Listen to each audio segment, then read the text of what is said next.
VCast, o podcast da Vanguarda Comunicação. Apresentação, Breno Maciel. Seja bem-vindo ao VCast, o nosso podcast da Vanguarda Martech, né? Que nós criamos para falar de marketing, gestão, inovação, dividir um pouco com vocês aí conteúdos de qualidade com esses empresários amazonenses que fazem acontecer aqui na nossa cidade. Estou com o meu co-host aqui, Leonardo Marcel. Para mais uma, hein? 43º programa. 43º. E hoje o programa está um peso pesado, ainda bem que eu sou forte aqui para segurar tá aqui. Para esse lado de lá, né? Eu tenho que equilibrar para fazer um pouco para esse lado. Estou aqui com o meu amigo do coração, Antônio Azevedo, Grupo TV Lá, o seu belo filho aí, o Vitor Azevedo, participação especial. Puxei ele, você não vai ficar sentado aí, não, você vai sentar aqui com a gente e participar, né? Uma honra aqui estar recebendo vocês para esse bate-papo, Tonico. Eu acho que a gente ganha muito quando a gente compartilha, né, com os outros nossos aprendizados, nossa vida. Isso aqui é realmente um espaço para a gente estar compartilhando, né, os nossos aprendizados. Eu acho que a gente tem um pouquinho a aprender aí com o nosso amigo. Breno, é uma alegria estar aqui no VCast, né? Um programa aí de podcast aí de empreendedorismo, de marketing, de negócios. A gente tem um pouco de experiência, né? Eu digo sempre assim, olha, eu já trabalho há 50 anos, né, de carteira assinada. Então, a gente acumula Botox experiência. Tá em dia, hein? A gente acumula experiência nessa trajetória, né? E estamos aí para compartilhar com o teu público, né, a nossa experiência, um pouquinho do que a gente já fez e tem feito, né, aqui na nossa cidade, nas nossas empresas. Eu sempre digo que empreender, né, é um ato também de amor, porque você que empreende, você está gerando, primeiro, dignidade, porque você vai ter que ter colaboradores, parceiros, né? E é muito difícil você sair da sua zona de conforto, né?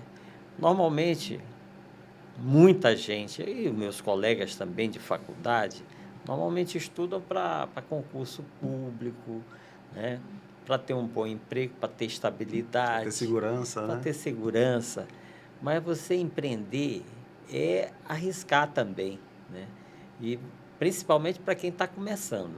Precisa ter muita coragem e muita disposição. O Vitor é o filho mais velho, né? Ele estava mais ou menos nessa situação, muito tempo fora, né? Empregado, estava confortável, de vir para uma zona de desconforto aqui. Vem passar esse calor, né? Vem empreender também, né? Então, a gente está nessa virada aí para a terceira geração, mas vamos iniciar aí o programa aí com as suas colocações, as suas perguntas. E aí, Vitão? Eu queria dizer, agradecer pelo espaço de eu também estar aqui. Eu estou aqui, como o papai falou, estou nesse crash course, né? nesse intensivão, desde que eu voltei para Manaus, de empreendedorismo. Estou totalmente fora da minha zona de conforto, figurativamente e literalmente também, porque esse calor não é fácil, né? Inclusive aqui... Eu sair de Nova York para vir para cá é um desafio em si. Só em si já é um desafio. E eu estou aprendendo muito, assim, só de estar dentro do Grupo TV Lá e abrindo também a minha própria empresa. Então, é um intensivão, como é que chama? Uma imersão, né, cara? Uma imersão de alta velocidade, assim. Hoje está na moda, né? Mentorias, imersões, a gente chama de comprar acesso, né? Eu até gosto desse lance, porque antigamente você conhecer um empresário, você ter acesso a alguém, era uma distância hoje muito grande. Até que você tivesse dinheiro, você não conseguia frequentar os mesmos ambientes que muitos empresários. E hoje, com essas mentorias, essas imersões, você consegue comprar acesso, você consegue estar junto de empresários de sucesso. E você teve a oportunidade, né? Está tendo a oportunidade de estar grudado aí no monstro aí do empreendedorismo amazonense. Só a sombra, né, dele. E um cara próspero, né? Eu não posso dizer nem prosperidade, ela vai além do dinheiro, né? E assim, eu conheço o Tonico aí há bastante tempo e eu vejo, dá para acompanhar pela essa convivência, pelas suas redes sociais, pelo amor à família, pelo amor ao esporte, pelo amor com a sua esposa, que eu vejo ele jantando, pelo trabalho, então assim, quando você pega vários pilares, porque a gente vê empresário que é rico, mas não tem problema com a família, divórcio, filho, não sei o quê, tantas coisas que ele só tem dinheiro, né? Eu acho que a gente, na vida, a gente precisa se preocupar em ser próspero em todos os nossos pilares. E Claro, o Tonico vem de claro. berço isso, né, Tonico? Me explica um pouco como é que foi essa geração, assim, essa passagem de pai para filho, dos valores da família, assim, porque você já nasceu, digamos que você não passou certas dificuldades que uma pessoa que sai de baixo, assim, ou passou. Eu queria conhecer um pouco mais a tua história, assim. Tá bom. É interessante a pergunta. É como toda empresa familiar, né? Eu nasci, na realidade, eu não sou fundador da empresa. Eu já sou segunda geração. Mas eu tive o privilégio de ter trabalhado com meu pai durante pelo menos uns 45 anos. 45 anos de aprendizado, porque, veja bem, a empresa nasce com um dono, né? E o dono, ele faz o que ele quer. E a característica dele, realmente ele se fez porque ele começou do zero e construiu um grupo empresarial. Mas no início, normalmente o empreendedor, ele não pensa no que vai dar aquilo que ele está empreendendo. Ele tem que se dedicar energia, né? Amor naquilo que ele faz e dedicação, 99% de transpiração e 1% de inspiração. E, na realidade, ele sempre trabalhou muito, né? O trabalho era a tônica dele, de domingo a domingo. Até os últimos dias ele... Até os últimos dias. Ele trabalhou, pelo menos aí, ele morreu com 84 anos, ia fazer 85. Mas ele trabalhou aí pelo menos uns 70 anos dessa trajetória dele, né? Desde 1950, ele faleceu em 2018. E a empresa, ela era um filho que ele tinha. E ele se dedicava assim, e por isso mesmo era muito centralizador. Mas todos os valores da empresa vêm da minha bisavó, que criou ele.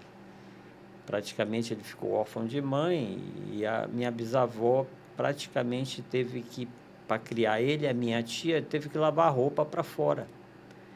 E nisso motivou a empreender. Ele começou trabalhando como empregado, né, numa empresa que não existe mais, chamada Antônio M. Henriques e Companhia Limitada.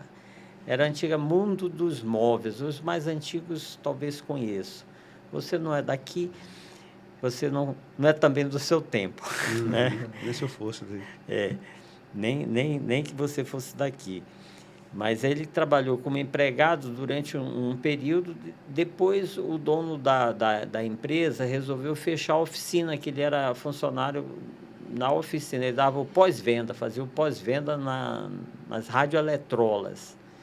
Fechou a oficina, aí dali nunca mais ele trabalhou como empregado. Ele pediu como indenização as ferramentas de trabalho e ele montou a oficina dele.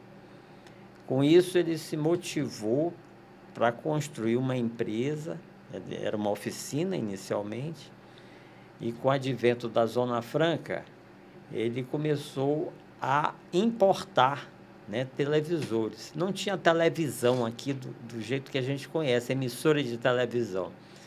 Mas como era a Zona Franca e o país era fechado à importação, os turistas vinham aqui para comprar televisores. aqui se pegava a emissora da Venezuela, mas muito fraco, o sinal era muito fraco, mas o pessoal comprava televisores.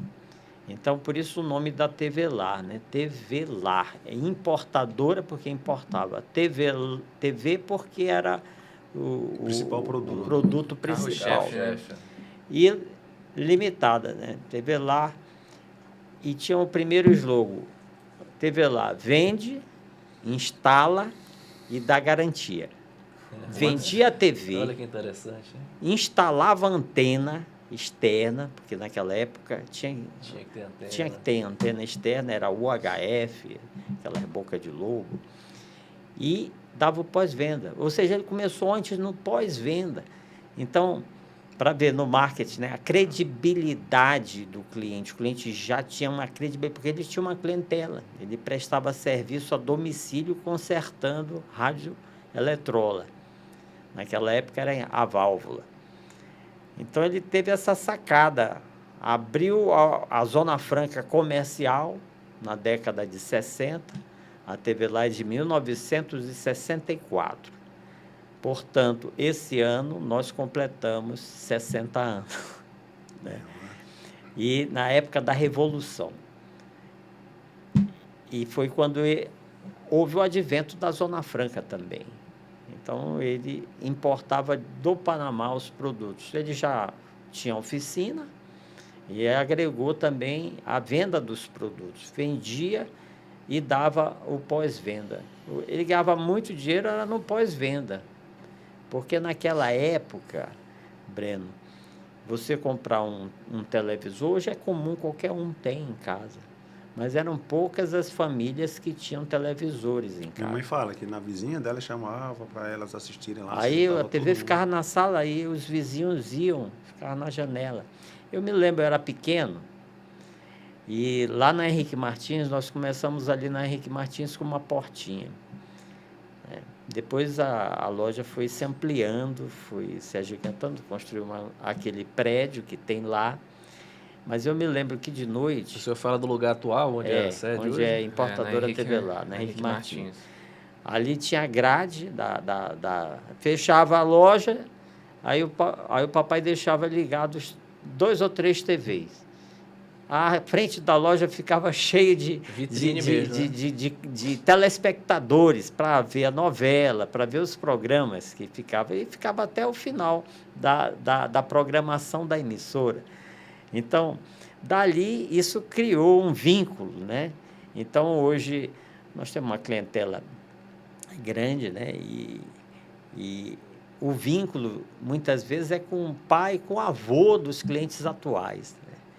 Mas a transição, você perguntou como foi a transição. A transição foi tranquila, até porque eu já vinha trabalhando, eu já estava na... Foi o primeiro emprego ou ele chegou a... Não, eu nunca trabalhei fora, eu sempre trabalhei trabalhou no grupo, sempre trabalhei, comecei a trabalhar no dia 20 de fevereiro de 1974, com carteira assinada. Fazendo o quê? Foi a primeira função? Eu era auxiliar de escritório. Naquela época, não tinha computadores, obviamente. Então, eu trabalhava no escritório datilografando, naquelas máquinas de escrever, manual, datilografava duplicata, datilografava envelope para mandar cartão de Natal para o cliente no final do ano, né? Datilografava avisos de cobrança para o cliente, tudo era manual, mas tudo exigia muita mão de obra, né? Claro, depois com o advento do computador foi mais fácil, né?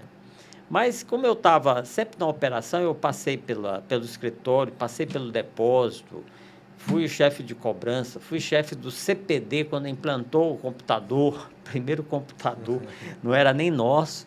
Naquela época a gente não tinha computadores, os computadores eram imensos, você alugava hora, máquina, né? Você fazia todo o processamento uma vez por mês, porque você digitava, eram cartões perfurados.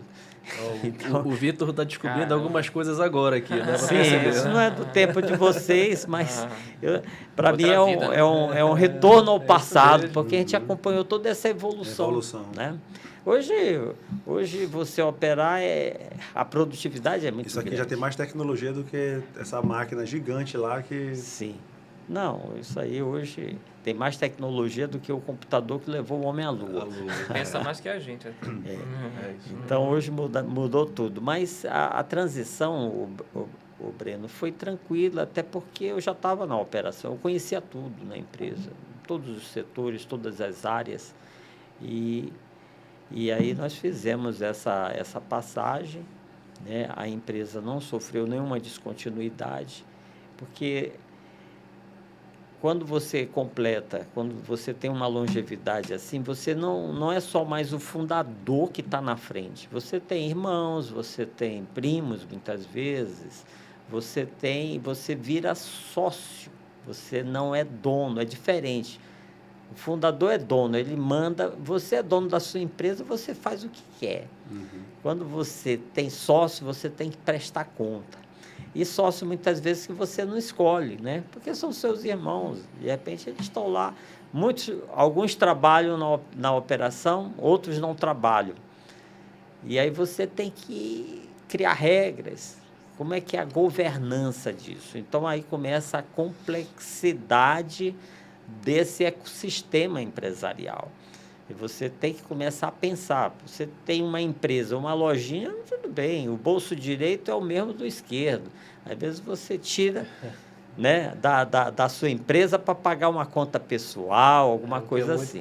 É muito comum, mas depois que você ganha um certo tamanho, aí você não pode mais fazer isso. Você começa a profissionalizar a empresa quando você separa as tuas despesas pessoais da empresa, das despesas da empresa. Então, o caixa é diferente, não é o mesmo bolso, de jeito nenhum. Você pode ter o prolabore no final do mês, ou uma distribuição de lucro, mas tem que ficar bem claro isso. E aí, quando você tem sócio, né, aí você tem que prestar conta também. Como é que você organiza isso? E quando uma empresa gera outra empresa, que foi o nosso caso, na TV Lá surgiu a TV Lá Motors, né, que está crescendo, está aí. Também saiu o Manaus Plaza Shopping. E aí você tem que ter gestores também. Antigo TVlândia Mall, né? TVlândia Mall, veio do tempo do boi, né? Era a antiga sede lá na TVlândia, era a antiga sede do clube, do Caiçara Clube de Campo, que era da Copan, depois virou Petrobras. Nós compramos deles e virou a nossa sede esportiva. O Boi Caprichoso depois, andou por lá também, né? Depois o Caprichoso foi para lá, foi o Curral do Boi, muito tempo, né? E depois nós resolvemos construir um empreendimento ali, fazer um centro comercial, era o TVlândia Mall, depois evoluiu um pouco mais para a Manaus Plaza Shopping. Ô, Tonico, quando você fala que o empresário ele não consegue prever o que é que vem por aí, mas assim, a ambição, a fome de vencer, que muitas vezes o cara, quando ele começa do zero e passou muita dificuldade, ele principalmente ele tem medo de voltar para onde ele passou, né? A primeira coisa que o cara faz é ser um cara mais seguro, porque ele tem medo de voltar para a situação. E quando vem a segunda geração, ela já não tem mais aquela fome assim de precisar, às vezes, correr muito atrás como aquele fundador que não tinha muita coisa. Como é que é manter essa fome de vencer, de crescer, de manter? Manter não existe, né? A empresa ou ela cresce ou ela morre. Não existe manutenção de empresa. O cara acha que ele está ali com aquela carteira de cliente. Sempre se reinventar, né? Enquanto tu tá com aquela carteira de cliente ali achando que tu tá abafando, vai ter um carinha que tá começando do zero ali do lado, com fome, com ideia diferente, com gás, abrindo loja, tudo. Como é que foi? Tu foi treinado? Até o Flávio Augusto, ele falou agora sobre isso, eu escutei isso na palestra dele também, que às vezes a gente como fundador, a gente fica pensando em, eu vou fazer meu filho pegar ônibus, fazer ele sofrer para ele poder criar, e não é. Ele fala que às vezes o cara ele nasce como o príncipe, ele já nasce sabendo que ele é príncipe, né? Então, ser treinado para isso. Cara, você já não é mais o cara que passava necessidade. Você já nasceu filho de um cara que já tem uma rede, o Vitor hoje já... Isso é um dos grandes desafios da uma empresa empresária, a sucessão, né? Tem sempre aquele ditado, né? Que é famoso. Tem, cada país tem a sua versão. Filho pobre, pai nobre e neto pobre. Então essa é a maior dificuldade. O maior desafio de uma empresa familiar é essa passagem da primeira para a segunda geração. E mais difícil ainda, muitas já morrem nessa primeira transição. E é mais difícil da segunda para a terceira, porque já é muito mais pulverizado, a terceira geração já não viveu não tem essa dor do dono, né? Já está muito mais... A estrutura já fica muito mais complexa, né? Já está muito mais distante daquele início, né? Então é um desafio muito interessante da empresa familiar se perpetuar. E a empresa familiar não depende de um só negócio. Eu acho legal que a gente iniciou vários negócios, iniciou com a importadora TV lá, com varejo, mas a gente entrou no ramo de concessionária, a gente entrou no ramo de shopping, estamos entrando no ramo de imóveis, de construção, incorporação. E eu acho que a família não é... A família empresária não depende só de uma empresa. A família não é dona de uma empresa só, né? Não é um negócio só. A família é uma entidade que gera negócios, né? Que é uma entidade geradora de negócios, de ideias, e acho que isso que... Essa talvez seja um pouco da resposta. Não pensar na família empresária como um negócio apenas, mas como essa plataforma de geração de novas ideias, de novos negócios, de novas oportunidades, né? E acho que essa aqui tem que ser a diferença quando a gente pensa em família empresária, não pensar só naquela só bitola, né? Naquele só negócio, mas são várias pessoas, são várias cabeças pensantes, né? Então o grupo empresarial familiar se perpetua sendo essa plataforma de lançamento de novas coisas, né? Pensando no futuro.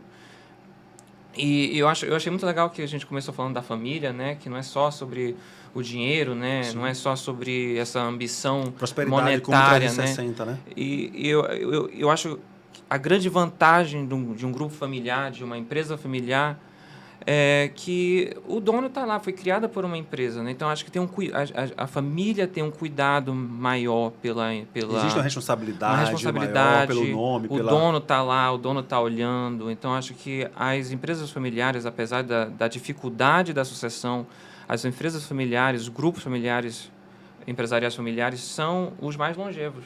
Eles são os que duram mais, assim. E porque não é só... A gente não está preocupado só com o retorno financeiro. A gente está preocupado em legado. O legado é muito maior. Sociedade, legado, os colaboradores. Com o colaborador, o cuidado com o que a gente está deixando na nossa cidade, né? A gente não é só um investidor lá um investidor lá de longe, né? A gente não está aqui, a gente não faz parte de um conglomerado mundial, né? Aqui em Manaus é os confins de uma sede na Europa ou no Japão. A nossa sede é aqui, a gente está aqui. Essa é a nossa vida, né? É um propósito de vida, muito além de um propósito financeiro, né? De ostentar, e de ter maior retorno financeiro. É um propósito de vida com a sociedade, assim. Eu acho que essa é a grande vantagem. Transcende a ambição pessoal. Sim, acho que e essa é a grande vantagem da empresa familiar, de um grupo familiar, porque está ali o nosso sangue, né? A gente dá o nosso sangue para essa empresa e a gente pensa nos filhos, pensa nas próximas gerações, né? Então acho que tem esse envolvimento maior com o dono, né? A gente não é só um shareholder lá na Faria Lima ou em Wall Street. Por isso que te fez voltar, porque o exterior é muito convidativo, né? Ainda mais para quem não está muito preocupado em ter que ali para suar e pagar isso, aquilo e tal. Então, lá você vive muito bem com pouco, lá pela classe média lá nos Estados Unidos e tal. Aqui para a gente andar num carro melhorzinho tem que ralar muito mais, né? Se a gente for fazer um comparativo da qualidade de vida, um cara de classe média lá, ele vive uma vida que muitos que se dizem ricos aqui no nosso país não conseguem viver. Foi isso que te trouxe para cá, para o convívio até? Sem dúvida, é outra vida. Eu tive uma trajetória de vida muito diferente do meu pai. O meu pai passou muito tempo numa empresa só, né? Cresceu e está lá ainda, né? O primeiro emprego vai ser o emprego da vida dele. Mas eu tive a sorte, né? Vou fazer uma proposta para ele vir para a Vanguarda, para o Conselho de Administração. Olha, Conselho de Administração da Vanguarda. talvez ele aceite, tá? Que ele se envolve com... Ele abraça causas, ele abraça muitas causas. Mas eu tive muita sorte, né, de passar por empresas de diferentes tamanhos e lugares muito diferentes um do outro. Eu fiz a faculdade nos Estados Unidos, numa cidade pequena, na Virgínia. Fui para a Universidade da Virgínia. E meu primeiro emprego foi numa empresa de arquitetura. Meu primeiro emprego foi na Índia, em Nova Delhi. Numa cidade gigantesca, mas a empresa era muito pequena. Eram só 7 pessoas na empresa. E lá essa questão da qualidade de vida era completamente diferente dos Estados Unidos. Nos Estados Unidos eu concordo que lá o padrão de vida é muito, muito maior do que no Brasil. Mas eu também tive a oportunidade de ver o outro lado da moeda. Fui morar num lugar onde a qualidade de vida era muito inferior à de Manaus até. Nova Delhi era uma cidade muito carente de tudo, assim, você vê assim a diferença de morar num lugar realmente em desenvolvimento, né, Então, eu fui de uma cidade pitoresca, quase perfeita, né, de faculdade, né, uma cidade estudantil, para uma cidade completamente caótica. Fui de Charlottesville para Nova Delhi, na Índia. Então, eu fui de um extremo ao outro, né?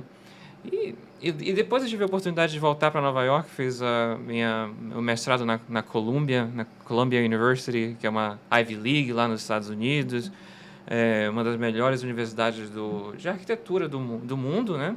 E passei 10 anos trabalhando em grandes empresas de Nova York, de vários tamanhos, e é muito interessante para mim ver todos esses lados, né? Acho que eu acabei me expondo de várias formas. E acho que toda essa bagagem me enriquece e me fez assim, ter essa curiosidade de voltar para Manaus como adulto, né? Depois de passar por cidadezinha, Charlottesville, na Virgínia, Nova Delhi, na Índia, depois Nova York, foi muito também a segunda casa Nova York até hoje. Mas, e agora Manaus, né? Agora o nosso desafio é amazônico. E eu sempre tive esse senso de responsabilidade para com o Grupo TV lá, assim. Acho que eu tenho, acho que a minha vantagem competitiva é de ter tido esse background tão diferente, assim. Eu passei por empresas de arquitetura, empresas de imóveis, passei pela WeWork, empresas grandes, pequenas e conheci muita gente, né? Eu tive muitas experiências e acho que ter isso, assim, e trazer um pouco dessa visão, dessa experiência para o grupo, não só para o grupo, né, mas para Manaus, assim, eu acho que enriquece não só a empresa, mas enriquece a sociedade, assim. Eu acho que a gente fala muito da fuga dos cérebros, né, não querendo me vangloriar, mas eu acho importante quando ocorre essa volta, né, então dar um pouco de volta o que a gente recebeu. Inclusive, Manaus vai ganhar um presente aí, né, quem passa pela frente ali do Manaus Plaza Shopping já consegue perceber ali que tem uma fachada nova sendo desenvolvida ali, né? Esse projeto aí, ele contempla ali uma fachada, um retrofit, mas o interior do shopping está sendo mexido também. O que o pessoal pode esperar aí? Não, então é um dos meus desafios esse shopping. Acho que o nosso shopping, o Manaus Plaza, passou muito tempo, sofreu muito na pandemia, né? A praça de alimentação praticamente fechou na pandemia.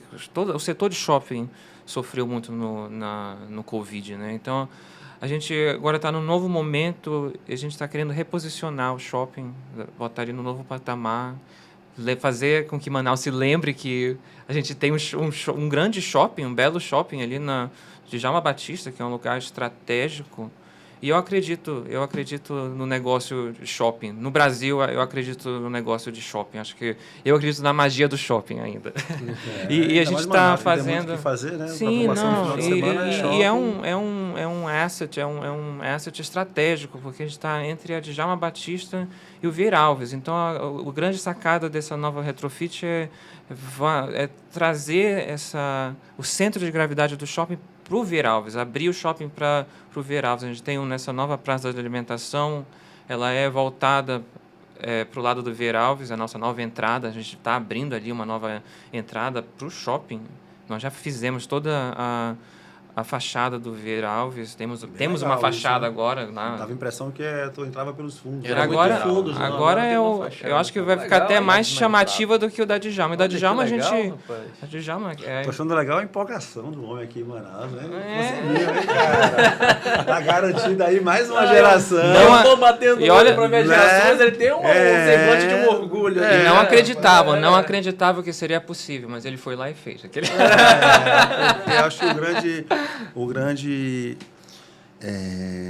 a grande herança que eu acho que o pai pode deixar para o filho não é o dinheiro, né? É a felicidade e saber que você pode ir tranquilo, que ele está no rumo ali que ele vai conseguir ser feliz, né? Mas não vai ainda não, por favor. Tá muito cedo ainda. Mas você perguntou, falou a respeito... Do gás, da fome, de manter de pai para filho, de nova geração. Exato. Você foi treinado para isso, como é que...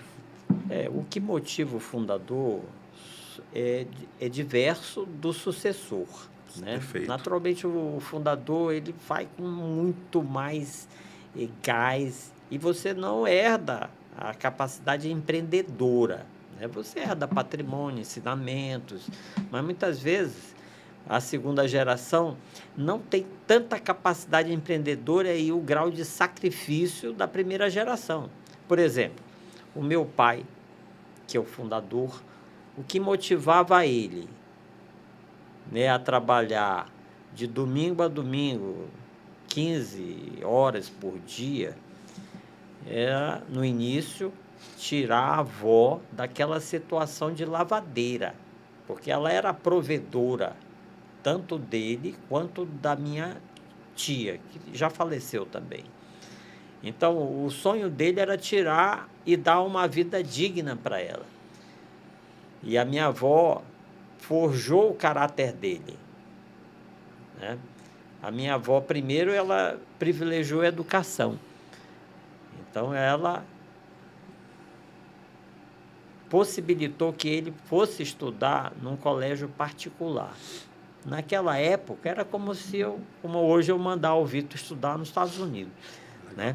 Eram poucos que tinham condição de proporcionar um estudo de mais qualidade. E ele foi estudar no Dom Bosco. Só ele, a minha tia não. Ela foi para o Doroteia. E foi um começo de, vamos dizer assim, de uma virada na família. Quando o Vitor foi para os Estados Unidos, eu disse para ele, eu escrevi isso no nosso livro lá. Tem um livro, a segunda edição da história A Saga de um Imigrante Português, que a gente conta a história do meu pai e da própria empresa. Eu digo, olha, Vitor, tu é o membro da terceira geração mais velho. Para você estar indo para os Estados Unidos, começou com a tua bisavó, trabalhando como lavadeira. O teu avô, né, que empreendeu e deu condição para que eu pudesse te mandar para os Estados Unidos, porque nem eu pude ir. Né? Eu bem que queria. Ele queria. Eu bem que queria ter estudado também, de ter tido essa oportunidade, mas não tive, até porque ele não tinha condição ainda. Mas eu pude fazer isso por ele. Então, o que motivou aquela garra inicial do fundador é exatamente isso, que perdurou até o final da vida dele, porque ele poderia estar aproveitando, mas é aquele condicionamento, né? De economizar e de investir. Todo empreendedor, os que são bem-sucedidos, eles sabem que faturamento não é resultado. Uhum. A minha bisavó tinha 2 ditados que falava para o meu pai, que influenciou toda a vida empresarial dele. Primeiro ditado que ela falava assim, meu filho porque apesar de avó, foi ela que criou ele. Ele era órfão. Dívida a gente paga nem que tenha que comer palha. Ou seja, a integridade. Você para construir alguma coisa longeva, você tem que ser correto nas suas transações. Estratégia a longo prazo. Porque você tirar vantagem, você vai tirar vantagem no curto prazo. No longo prazo, você não vai se dar bem, né? O negócio só é sustentável se for bom para todos. E você tem que ser correto com os clientes, com os funcionários, com os fornecedores. Dívida a gente paga nem que tenha que comer palha. Isso ela ouvia dos pais dela, minha bisavó, lá em Portugal. E ela, de tanto falar isso para ele, forjou. E tanto é que o meu pai sempre falava, se a gente não paga no dia, a gente paga na véspera. Ou seja, a empresa tem que ser íntegra. Porque tem empresa, Breno, que o dono é rico, mas a empresa é pobre e é cheia de dívida. No nosso caso, não. Primeiro a empresa. Aí o papai falava assim, primeiro a empresa, depois a empresa e depois a família. Mas eu sempre fiquei revoltado com isso. E depois eu vim entender, e ele complementava, porque se a empresa for bem, a família vai bem. Agora, se a empresa não for bem, a família desagrega. Desestrutura. E tem um ditado português que diz que casa que falta pão, todos brigam e ninguém tem razão. Vai deixar de pagar os teus funcionários para ver o que acontece.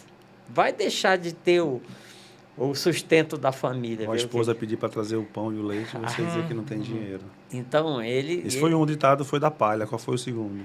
O segundo ditado, que também faz parte, que isso faz parte do modus operandi de investimento da própria empresa durante 60 anos. Ela dizia assim, meu filho, a gente ganha 3 vinténs, gasta 2 e guarda 1 para o dia de amanhã. Entendeu? Uhum. Então, 30% ali. 33% de poupança. E a gente sabe que na nossa empresa, durante muito tempo, tudo que se ganhava se investia na empresa. Uhum. E normalmente quem vai empreender acha que eu ganhei 50 e gasta 60. Como é que fica a continuidade da empresa? Como é que ela vai crescer? Como é que ela vai se expandir? Então, isso acabou fazendo parte da cultura nossa empresarial, entendeu?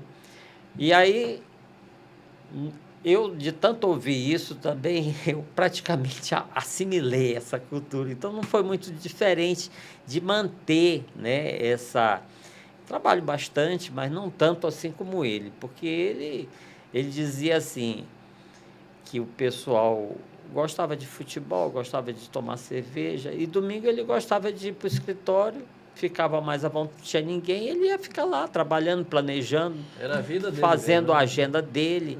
Ele dizia que gostava disso, né? Uma ética de ele trabalho, não precisava mais fazer isso.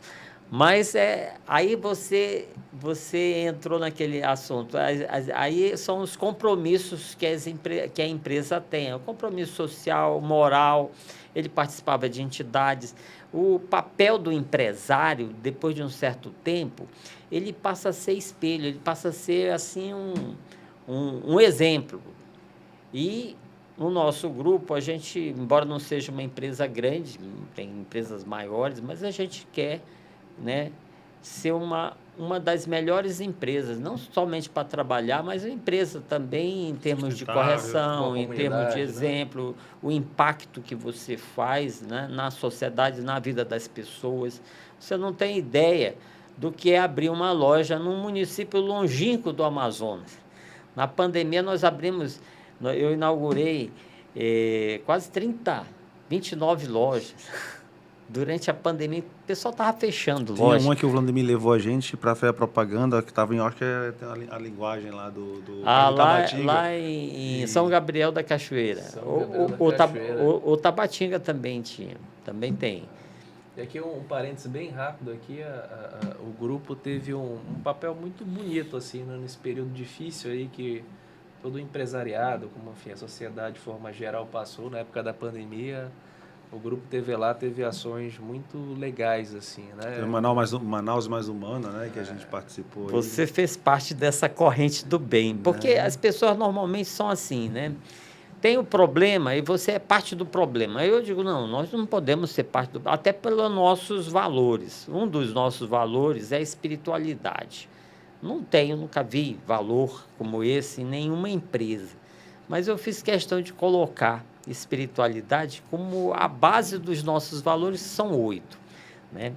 Aí, mas por que espiritualidade? Aí uns falavam religioso, não é religiosidade, é espiritualidade, é algo maior. Eu acho que congrega tudo, porque o americano coloca lá na nota de $1, In God we trust. Não sei se você já viu, mas está lá escrito. Ou seja, uma nação que não tem Deus no coração é fraca. Uma empresa que não tem uma base dessa, então isso foi, vamos dizer assim, uma infraestrutura, uma fortaleza, um alicerce para vencer uma coisa totalmente desconhecida. Ninguém sabia que era pandemia, tinha gente morrendo do nosso lado, tinha funcionário falecendo, e aí nós vamos ficar reclamando, nós vamos ficar trancados em casa. Eu não fiquei em casa nem um dia. Eu fui trabalhar todos os dias, mesmo estando proibido, mas como a gente vendia material de construção, passou a ser até bem essencial, eu ia para o escritório, às vezes eu ia só, não tinha ninguém, os funcionários estavam em casa. Nessa época nós fizemos seguro para todos os funcionários. Olha que interessante. Todos. Todo mundo segurado. Então. Todos segurados. Faleceram 3 ou 4 funcionários no grupo todo. E toda a família ficou segurada, né? Recebeu seguro, auxílio funeral. Graças a Deus, até hoje a gente mantém isso. E aí, nós resolvemos ser parte da solução do problema. Aí veio a intuição de criar uma campanha via CODESE, né? A Manaus Mais Humana, que a Vanguarda, abraçou, e a gente fez uma corrente do bem. Entendeu? A gente fez uma corrente do bem, foram milhares de cestas básicas que a gente distribuiu, até o finado Stanley, né? Contraiu o Covid também nessa época e acabou falecendo, mas nós fizemos a nossa parte. Importamos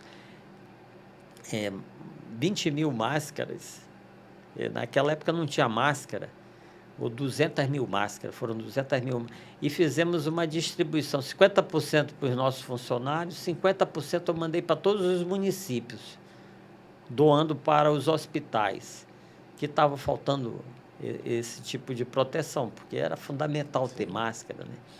Então, a empresa, ela é uma empresa amazônica, nós temos DNA amazônico, nós somos daqui, eu acho que nós temos um compromisso com a terra. Como você falou no início, né? Não é só ganhar dinheiro, porque isso é fácil. Tem muita gente que ganha mais dinheiro, tem muito mais lucro, mas o exemplo, é o impacto que você tem, são os papéis que você exerce também na sociedade.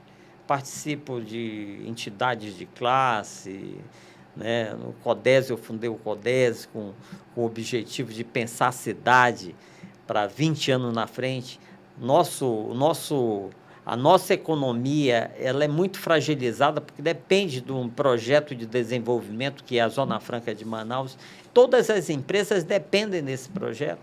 Então, nós tínhamos que diversificar, e a ideia era isso também, através do CODESE, criar outras matrizes, e a coisa está andando. A gente tem aí a Associação Comercial, CDL, Federação das Indústrias, a gente tenta participar, no Hospital Beneficente, ou seja, o empresário não é somente na sua empresa, você tem outros papéis que são relevantes. Tem muitas cadeiras, né, na cidade hoje que tem uma plaquinha lá com o seu Antônio Azevedo, né? A gente vê aí que o senhor está presente em vários lugares aí, né? E o meu pai era mais ainda, impressionante que ele estava em todas as entidades. Mas ele gostava, ele era proposital pelo network ou ele gostava mesmo de... Não, ele gostava de participar. De ser útil. De ser útil, porque na vida a gente está aqui só de passagem, né? Sim. a empresa, os negócios, é uma forma de você, naturalmente, participar. E você, quando você está à frente de uma empresa, você tem uma responsabilidade muito grande. Não é só o governo, né? Porque muitas vezes o governo até atrapalha, né? Mas você, como empresa, você tem um impacto na vida das pessoas muito grande, não somente no salário que você paga no final do mês, né? Mas você não imagina, né, a transformação através dos próprios valores da empresa. Nós vivenciamos valores, né? A espiritualidade, a paixão em servir, a lealdade, o respeito. Então, são vários valores que cada semana a gente repassa para a nossa equipe. E isso com exemplos, tem cartilha, enfim. E a própria operação, né? Na empresa a gente até admite um erro honesto, um erro, mas dolo não, desrespeito não. Então, isso transforma as vidas, porque as pessoas acham que o mais importante é o bottom line, é o resultado final. Não, é importante, o que importa é o resultado, mas como é que você chega nesse resultado? Tem muita gente que tem resultado, mas aí, deixando corpos pelo caminho, será que vale a pena? Então, a empresa ela tem que ter uma preocupação do modus operandi, né? E o impacto que você causa na vida daquelas pessoas que estão trabalhando, que estão transacionando com você. Nós temos um código de ética, né? Tem muitas coisas que a gente não faz. Eu gosto de falar do teste do podcast. Se o cara pode sentar aqui e falar 1 hora e explicar como é que ele ganhou o dinheiro, é porque o negócio tá ético e tá dando certo, né? Como é que você chega a 60 anos? Você não chega a 60 anos de empresa enganando os outros. Não chega. Né? E não nenhum. Tendo os funcionários como parceiros. Hoje, na nossa empresa, né, nós temos vale refeição, vale transporte, temos convênio. A empresa paga convênio já a partir desse mês passado, convênio médico para todos os funcionários. Então, como é que você faz para se manter atualizado? Acho que nós, como líderes de um negócio, tanto faz a minha empresa com 150 colaboradores ou atua lá com muito mais, mas a gente se vê na missão de estar sempre à frente, de estar sempre atualizado, sempre criando tendência, puxando, enxergando. Tem até agora o CVO, né? Chief Vision Officer, o cara que dá visão futura. Eu sei que você tem o seu hobby de correr, de estar nas entidades, de estar fazendo... O que é que hoje, o que é que você utiliza hoje de formato de atualização para o conhecimento, para essa modernidade? Tem mentores na tua vida? Tem alguma empresa aspiracional? Tem algum podcast que você participa? Tem alguma instituição de empresários? Como é que você se mantém atualizado nesse sentido para inspirar o teu negócio para o longo prazo? Os melhores mentores são os meus concorrentes, os melhores concorrentes, né?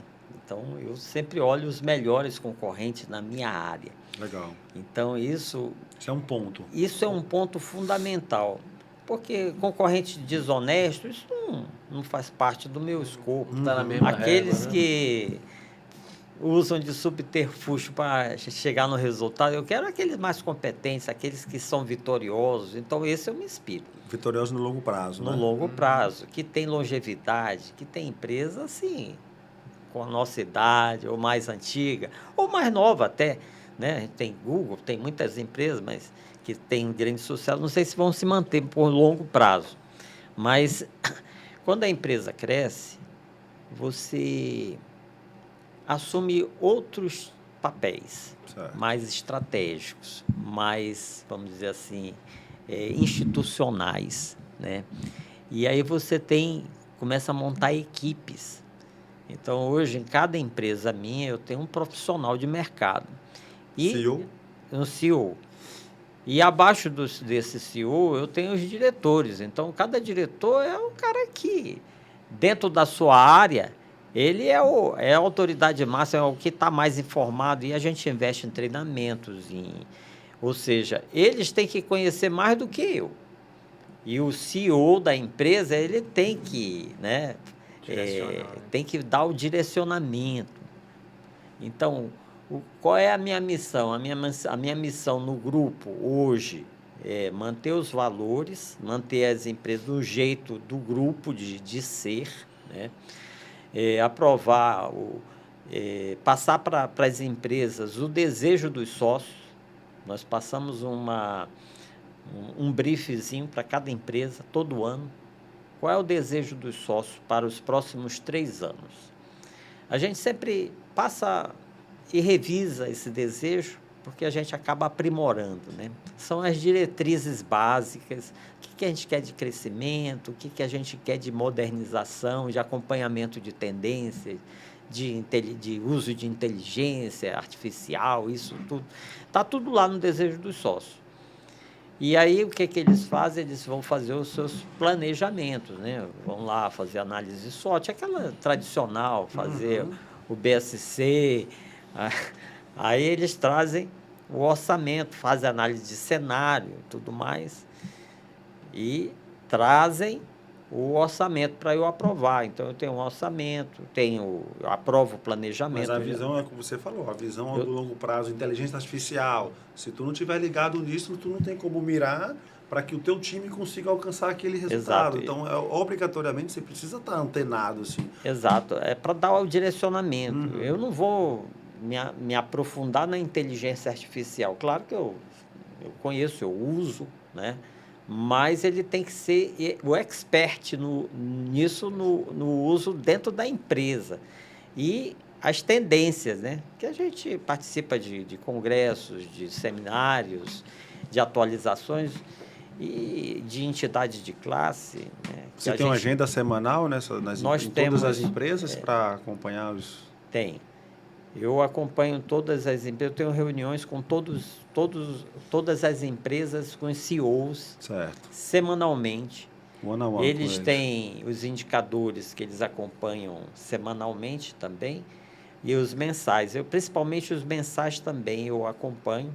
Depois eu tenho reunião do conselho, que eles prestam conta para o conselho, eu sou presidente do conselho. Conselho societário. Conselho consultivo, não é um conselho, é como se fosse conselho de administração, mas só que ele não é deliberativo, quem delibera sou eu, né? Eu tenho acima de mim um conselho de sócios, que são os meus irmãos, que eu presto conta, entendeu? Então, eu reúno com eles. E o importante, que uma empresa ganha assim, esse tamanho e complexidade, é importante a comunicação. Grande problema é aquilo que não é comunicado, porque você tem dentro de um ecossistema de família vários irmãos. Cada irmão tem uma esposa, vai dormir com a esposa começa a falar lá, tem os filhos, e você tem que manter um fluxo de informação permanente do que está acontecendo, dos investimentos, algumas decisões estratégicas, compartilhar com eles, para que eles se sintam comigo na frente com confiança. Então, os meus irmãos confiam em mim porque eu compartilho com eles. E para mim é muito bom, porque quando você é dono, você senta naquela cadeira de presidente como você não tem com quem compartilhar. Você tem que tomar suas decisões sozinho. Às vezes eu fico só, tenho que tomar algumas decisões só, mas... Eu ainda tenho meu pai, graças a Deus, que ainda me ajuda bastante lá para faz o contrapeso pesado. O meu pai era assim, ele tomava decisão, Meu pai, antes de começar comigo, ele estava no Banco do Brasil, né? E todo dia eu tenho uma agenda, todo dia de 1 hora e meia no telefone com ele. Ele era gerente do Banco do Brasil no Rio de Janeiro e eu montei a agência em 2006. Eu fiquei de 2006 e 2007 sozinho ainda. E aí ele pediu aposentadoria antecipada e veio me ajudar. Mas ele sempre foi o meu mentor, assim, eu sempre considerei, respeitei e ouvi muito ele. Eu acho que um dos grandes motivos do nosso sucesso, graças a Deus, foi o meu respeito e saber ouvir a cabeça branca e o tempo de vida do meu coroa. Então, até hoje eu não consigo... Ali, né, até hoje eu dou uma de brabo e falo, totalmente. amanhã eu vou fazer do todo jeito. Quando às 6 horas da manhã eu tô na casa dele lá, pai, o que é que o senhor achou mesmo? Que eu vi que o senhor não gostou muito daquilo e tal, aí eu vou pelo caminho dele, Isso entendeu? é super importante. Tem que ter o freio e o contrafreio. Peso e contrapeso. Porque você, às vezes, você tem a juventude e você tem um impulso O de ímpeto fazer. e- E tem que ter alguém com experiência dizer, olha aqui, olha, cuidado aqui e tal. Andar um pra passo te- maior que a perna. E né? aí vem o equilíbrio, por quê? Porque às vezes a gente não quer seguir a mesma trajetória do meu pai, eu não sou um clone dele. Então a vida que ele seguiu e ele fez, se eu seguir realmente exatamente o que ele seguiu, eu vou ter a vida que ele teve. Aí tu tem que entender, será que é isso que eu quero? Ou será que eu tenho que pegar um pouco disso, mas eu preciso arriscar um Mas pouco isso é também bom, isso para é- poder criar minha trajetória? Eu acho que isso é uma tem que ter vantagem, responsabilidade assim, na hora de decidir e dizer sim ou não, entendeu? Eu também não vou dizer, pai, tudo aqui tá...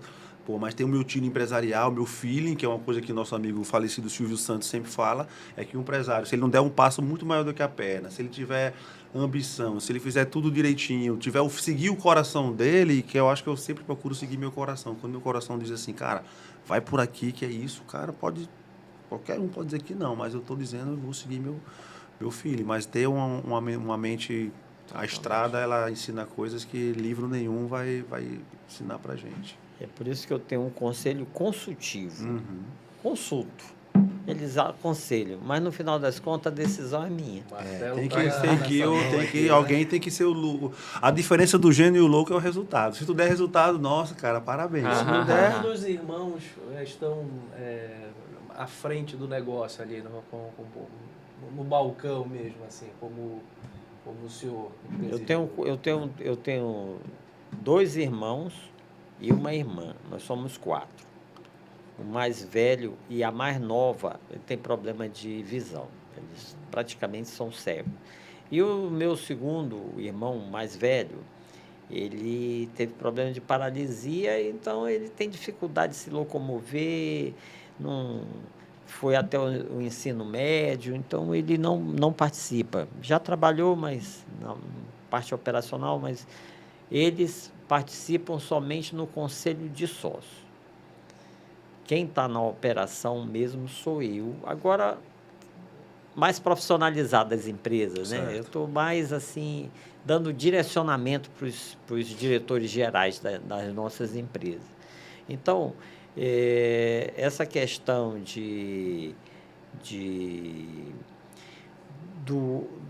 da família estar na gestão, nós estamos agora experimentando a terceira geração. O Vitor vamos dizer assim, hoje, praticamente, ele abdicou toda a vida dele lá dos Estados Unidos. Ele tinha um bom emprego, estava uma carreira, era respeitado como arquiteto, mas eu dizia assim para ele, olha, aí você praticamente bateu no teto, aí você vai ser sempre empregado, porque você está trabalhando para os outros. É confortável, você não tem tantas preocupações, mas aqui eu preciso que alguém dê continuidade, né? Nós temos o que a gente chama de acordo societário, que tem regras de entrada, né? Não é assim, eu sou filho do dono, eu que mando, eu quero trabalhar aí. Não, tem que ter competência, né? Não é uma monarquia. Não. Ele pode ter lá a participação societária, a participação no resultado, tudo bem, quando pagar dividendo, recebe normal, tudo direitinho, transparente. Mas para trabalhar é um outro tipo de papel. Você tem que ter competência, senão a empresa se prejudica também, né? Então, para concorrer num determinado cargo dentro da empresa, o cara tem que ser bom. Eu tenho lá um sobrinho, um primo que está lá na área de marketing, mas é um funcionário como outro qualquer. Ele pode ser sócio, mas ele está lá no papel de funcionário. E ele é muito bom naquilo que ele faz. Operacionalmente, ele está lá, né, trabalhando. Então, essas regras são muito importantes porque, eu digo assim, a família ela cresce na proporção geométrica, né? Ela começa com 1, depois 4, depois vem 10, depois vem 50. Verdade. A empresa não, ela vai crescendo aos poucos. E não dá para agasalhar todo mundo. Então, Agora, o Vitor está numa missão de cuidar, de gerir o family office, os investimentos da empresa, mas também olhar para a terceira geração. Ele é o mais velho da terceira geração, então tem uma experiência, uma vivência internacional, né? Está se familiarizando com o ambiente aqui, com as empresas, está aprendendo, está do meu lado ali, mas é fundamental que a gente cuide, né, dessa continuidade e educar também a própria família. Saber quais são os papéis, de onde vem o dinheiro. Né? Ele tem um salário grande, não tem um salário alto, mas espera aí, mas ele trabalha.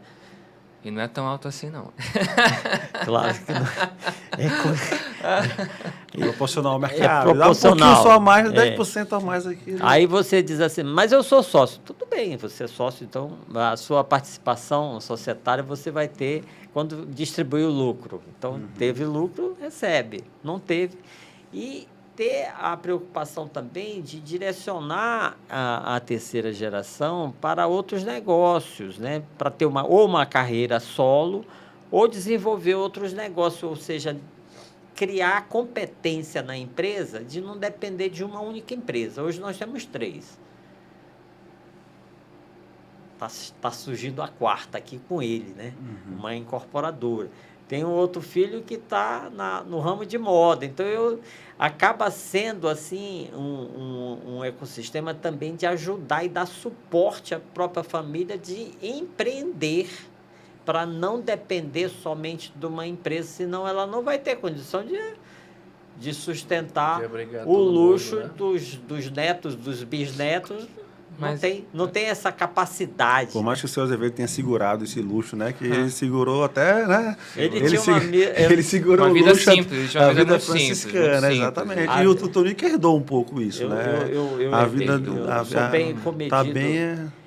Você sabe disso e acaba assim, às vezes é uma questão de cultura também. Exato. Você não aprendeu a ser assim... E que precisa aparecer mais é o teu negócio, né? Não é vocês, né? Exatamente. Assim, acho que a loja tem que estar bonita, tem que estar em pontos bons, pontos caros, aluguéis e estrutura, tudo. É porque se isso vai bem, a gente vai bem também, né? Cara, é questão de prioridades, né? São questão de prioridades. E é sempre aquela questão da visão do longo prazo, cara. Nada se conseguir passar essa visão do longo prazo por geração, até porque é impossível você acompanhá-los eternamente. Uma hora a gente sabe que a lei natural da vida você falou isso. O legado mais importante é você passar esse ensinamento. Exato. Entender? Se incorporar isso na família. Porque a família, ela se renova. Porque você casa com uma pessoa que não é da mesma cultura, não foi criado no mesmo estilo. Às vezes a pessoa vem com outra mentalidade. Sim, de outro país até. Achando... Eu tenho um filho que tá casado com uma americana, né? Então, ele não conviveu, não participou dessa cultura familiar. São desafios diferentes, porque né? cada família tem uma característica. Cada empresa tem uma característica. O que funciona numa empresa ou numa família não vai funcionar na outra. Então, você tem que olhar o que dá certo nas empresas e adaptar para a sua realidade. É como você ir no alfaiate e ele tirar a medida e costurar um terno especificamente para você. Então, é na sua configuração. É a mesma coisa na empresa. Então, eu achei muito interessante que você falou quando eu perguntei sobre mentores, você falou que nada melhor do que os meus concorrentes, né? E a minha turma aqui sabe o quanto eu sou um papa mentoria, assim, de concorrentes. E eu tenho... A Vanguarda, ela é uma agência 360, que eu chamo, né? Que são poucas empresas que elas têm as unidades de negócios completas, offline, marketing digital, inbound marketing, social media. Então, a minha agência, eu consigo entregar uma solução completa para o cliente. Então, quando eu faço uns cortes, né, os cohorts dentro do meu negócio, quando eu chego na parte do social media, meus concorrentes são empresas A, B e C.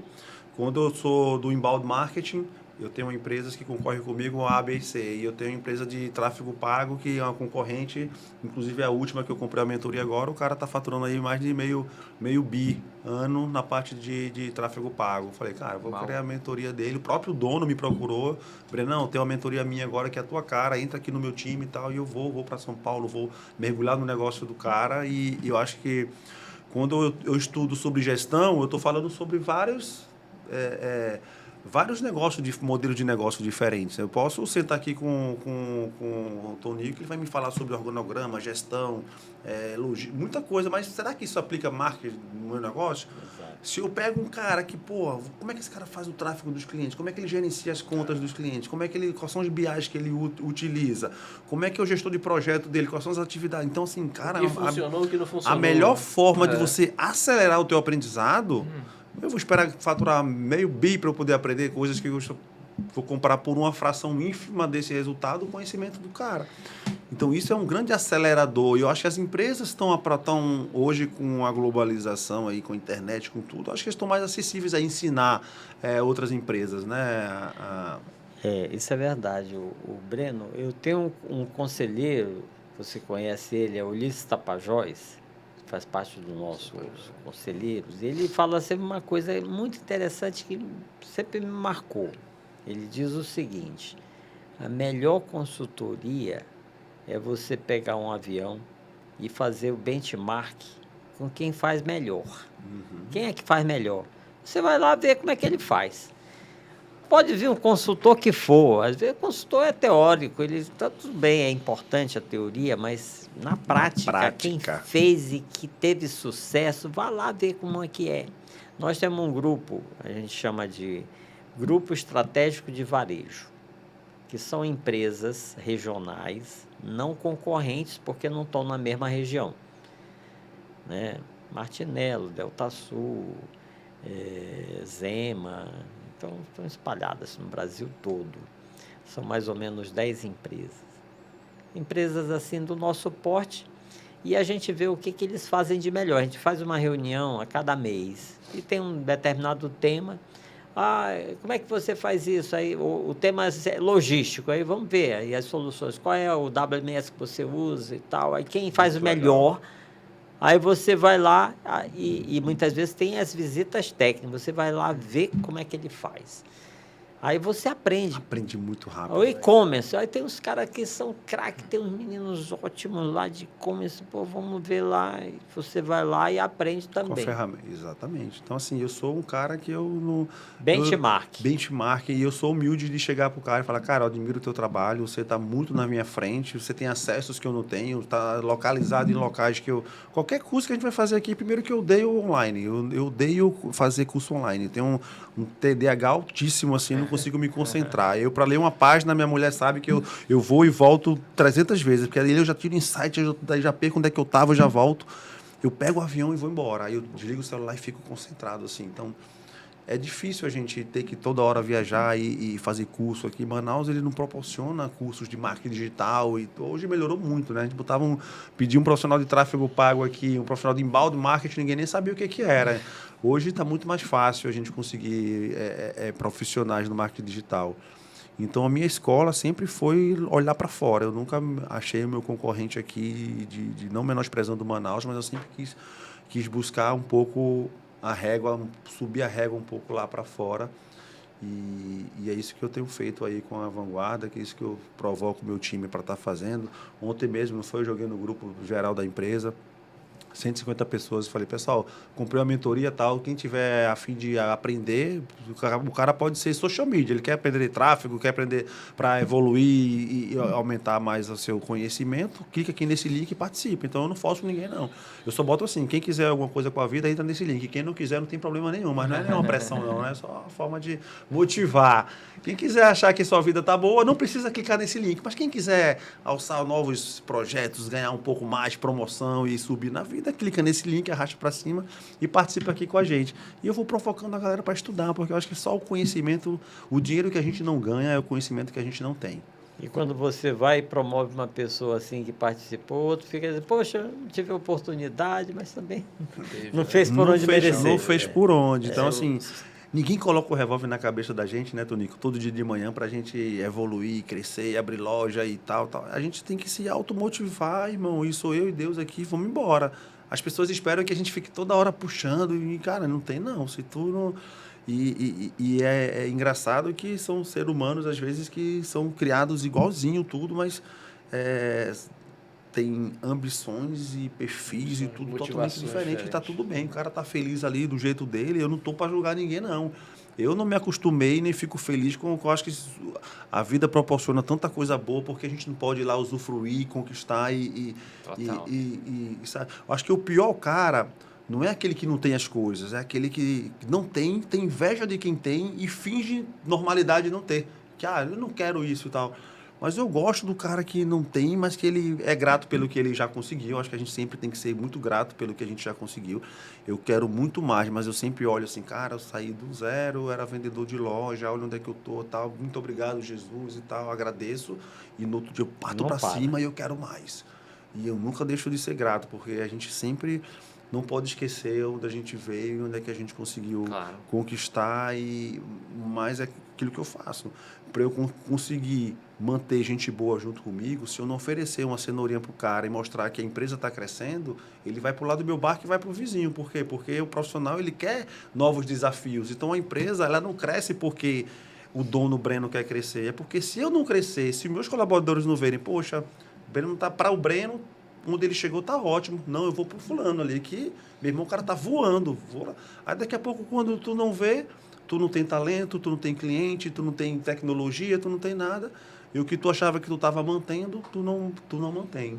Então, eu acho que a zona do crescimento ela não é opcional para o empresário. Para o ser humano, estabilidade não existe. Né? O cara passa no concurso público, vê a canetada e o cara no outro dia não tem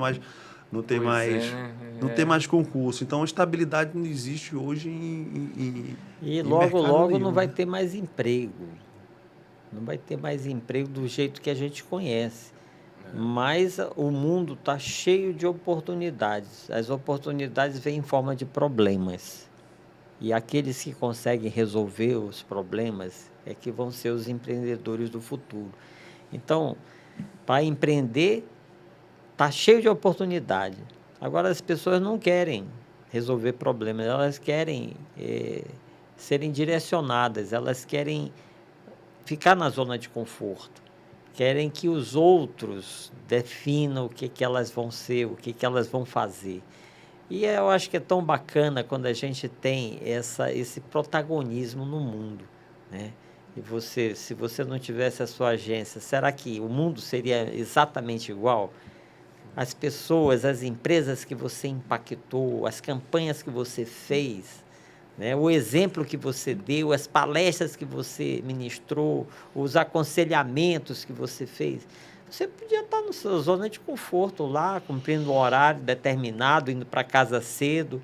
Você está aqui, olha aí, 8h30. Eu estava ouvindo justamente isso hoje, né, no podcast do Thiago Brunet, que eu gosto bastante. E ele estava falando isso. Se a gente quer saber se a gente está certo, pergunta se tu ganhasse hoje $1 milhão, amanhã tu faria $1 milhão, vamos aumentar um pouquinho, vamos botar $100 milhões aqui nessa mesa. Se você ganhasse $100 milhões, amanhã você faria o que você está fazendo hoje? E eu me vi dizendo assim, cara, eu faria. Eu não tinha coragem de ligar para um cliente meu e dizer, cara, ganhei na loteria, eu fiz alguma coisa e te vira com o teu marketing, te vira amanhã com o que tu vai fazer aí, que eu estou fora, ou com meus colaboradores. Então, assim, eu acho que eu estou no caminho certo, porque se eu me vi na situação e, cara, amanhã eu estaria do mesmo jeito, aumentaria a sede, eu investir em mais tecnologia, compraria mais acesso, porque eu acho que a diferença da gente... O negócio, ele acontece na mesa que a gente senta. E eu acho que em Manaus, graças a Deus, eu tive a oportunidade de estar sentado em ótimas mesas, com ótimos empresários, que é o patamar que eu consegui chegar hoje. Então, será que eu chegar em São Paulo e tiver acesso a oportunidades com outros níveis de profissionais, de empresários, será que a mesma coisa que eu faço aqui eu não conseguiria fazer lá? E o que difere é o jogo que eu estou jogando? Às vezes não é o esporte que tu pratica, às vezes não é a tua disciplina, é o esporte que tu pratica, né? Eu vi isso também. Às vezes um jogador de rugby, ele treina, ele se alimenta, ele joga tudo, só que o Neymar tá ganhando aí milhões e o cara tá ganhando muito menos porque o esporte realmente que ele não joga. E eu me vi muito isso falando sobre Manaus. Manaus é maravilhoso, é tudo, mas na minha área de marketing, ela chega a ter um teto para você chegar ali. A não ser que eu entrasse em licitação e outros negócios que não é muito o meu perfil. Mas para jogar um outro tipo de jogo, eu vou ter que cruzar essa fronteira da nossa floresta aqui para pegar outros negócios que tenham um alcance um pouco maior. Escalar, né? Escalar o negócio. Eu sempre penso muito mais no negócio do meu cliente do que no meu negócio. Eu não gasto quase nada em tráfego, porque eu não estou preocupado muito em pegar muitos clientes. Eu estou preocupado muito em fazer os meus clientes crescerem e eu crescendo organicamente. Então, eu acho que essa foi uma das receitas do sucesso da Vanguarda a longo prazo, aí, com quase 20 anos já de empresa. Eu comecei com 24 anos de idade e a gente conseguir ter clientes a longo prazo, né? O LTV é o que faz, como você falou, a carteira que começou lá no teu pai, que vendia a TVzinha para aquele cara que anotava no caderninho. Até hoje, os descendentes já ainda continuam comprando. O que faz uma empresa crescer é essa durabilidade, né? Essa recorrência, é você atender um cliente, atender bem, ele continua, vem o outro, porque você ganhar e perder cliente, você não sai do lugar e o mercado é finito, né? Quantos CNPJs existem aqui? Então, se você não pensar realmente no médio, no longo prazo, você não consegue crescer e crescer com estabilidade. Então, eu sou um cara que eu acho que eu tenho uma ambição muito legal, mas eu não deixo uma ambição subir na minha cabeça e o amor pela grana ser maior do que o amor que eu tenho pelos meus clientes, que foi o que fizeram eu sair da vida que eu tinha para a vida que eu tenho hoje, entendeu? O que tem que mover uma empresa ou empresário não é simplesmente a grana, como você fala, né? O dinheiro, né? É um propósito. Qual é o propósito da tua empresa? Qual é o teu propósito? Isso é que faz você continuar e ser perseverante. Por exemplo, na nossa empresa, nós temos um propósito. Está lá estampado, né? Ajudar as pessoas a viverem melhor. A minha operação tem que ajudar todos os stakeholders a viverem melhor. De que forma? Através dos nossos valores, através do nosso trabalho. Ah, mas o meu trabalho, será que impacta? Impacta, depende de como você faz. Então, eu sempre falo o seguinte, Bruno. Uma empresa é uma grande plataforma de você fazer o bem. Como é que você faz o bem? Faça tudo com amor. Tudo que você fizer, pensando no impacto que isso vai dar, né? Positivo e sendo íntegro, fiel ao teu propósito. Se você não for, tudo aquilo que você constrói pode ruir. Quando você tem aqueles valores lá na parede e você flexibiliza aquilo, você está rasgando aqueles valores. Então, acho que o principal papel do empresário, do líder, do presidente, do CEO, daqueles que mostram o caminho, é a integridade. Integridade é aquilo que você acredita, aquele seu propósito, porque isso vai levar as pessoas na dificuldade ou no sucesso para onde você quer. Seu Antônio, e como o seu Azevedo construiu uma imagem aqui em Manaus, assim, era muito presente, assim, teve lá seu Azevedo, né? E, obviamente, ele construiu o legado dele, que está aí, a gente quase não viu uma percepção, uma diferença quando o senhor assumiu, então, a presidência do grupo, porque isso foi feito de forma muito tranquila, assim, aparentemente, para quem vê de fora. Natural, né? Como é que o senhor gostaria de ser lembrado? Qual é o legado que o senhor gostaria de ter deixado para quando as pessoas houver uma passagem natural desse bastão, as pessoas, assim como hoje a gente lembra do seu Azevedo, como é que o senhor gostaria de ser lembrado? Bem, eu gostaria de ser lembrado de uma pessoa que seja coerente com aquilo que está pregando, né? Aquilo que você acredita, o teu propósito. E a gente sempre é lembrado pelo fruto, né? Você quer conhecer a árvore, veja o fruto. pela obra que você faz, pelas realizações que você faz, por onde você passou. Então, eu quero ser lembrado pela história da própria empresa, porque lá é a tua criação, é onde você se realiza profissionalmente, é onde você tem a tua identidade. Eu sempre digo para os meus colaboradores, vocês agora, aqueles que entram, né? Vocês ganham um sobrenome, vocês não... Vai ser o Raimundo da TV Lar, vai ser o Luiz da TV Lar.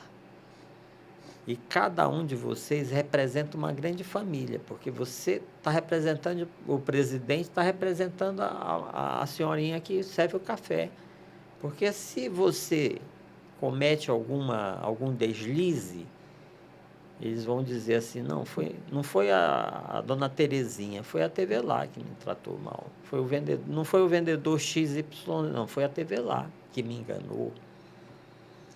Então, eu quero ser lembrado pelas obras. Eu faço a minha obrigação, faço a minha parte, né? Eu gostaria de deixar uma contribuição positiva, assim, se eu existir, se eu passei por aqui, eu quero que a minha passagem deixou uma contribuição positiva para o mundo, contribuiu para um mundo melhor, né? Quando a gente fez aquela campanha me moveu, porque tinha um propósito de ajudar as pessoas, sair de uma situação de desespero, de fome. Tinha muita gente, né, que não tinha esperança. E nós juntamos força com outras pessoas também, né? E é isso a nossa missão. Nós estamos aqui de passagem, né? Nós somos meros coadjuvantes num trabalho maior, divino. Então, a gente tem que fazer a nossa parte bem feita, para depois, quando a gente chegar numa idade mais avançada, né? Eu ainda estou no meio do caminho, tenho 62, né? Mas olhar para trás e dizer assim, olha, valeu a pena tudo isso aqui, porque tem gente que olha para trás e se arrepende, e muita gente famosa também, políticos que olham para trás, só tem arrependimento. Está cheio de dinheiro lá fora, mas só tem arrependimento. Mas você chegar no fim da tua trajetória, olhar para trás e ter uma tranquilidade de dizer, sim, valeu a pena a minha passagem aqui. Então, pronto. É isso aí. Grande forma de finalizar o nosso programa hoje aqui. Queria agradecer a presença de vocês. Vitão, seja bem-vindo aí à nossa cidade. Aí. Eu me considero amazonense, 24 anos aqui na cidade. Nosso podcast está aberto aqui. Vamos fazer um programa depois sobre a parte da construção, novos projetos. Novos projetos aí, a Panteon aí, que não deu para a gente falar muito sobre esses novos projetos do Vitão, mas a gente vai trazer esse legado aí para a sociedade. Tem que jogar o protagonismo dele, né? Obrigado, viu? Obrigado também pela oportunidade. Pela sua presença aqui, essa agenda corrida. Vitão, obrigado por ter trazido ele aqui, tá? Eu sei que foi você que direcionou. Obrigado, Léo, mais uma vez. Tamo junto para mais um programa aí. Obrigado, Vitor. Obrigado, seu Antônio. Valeu, pessoal, no estúdio. Obrigado. Legal, né? Valeu. VCast, o podcast da Vanguarda Comunicação. Apresentação, Breno Maciel.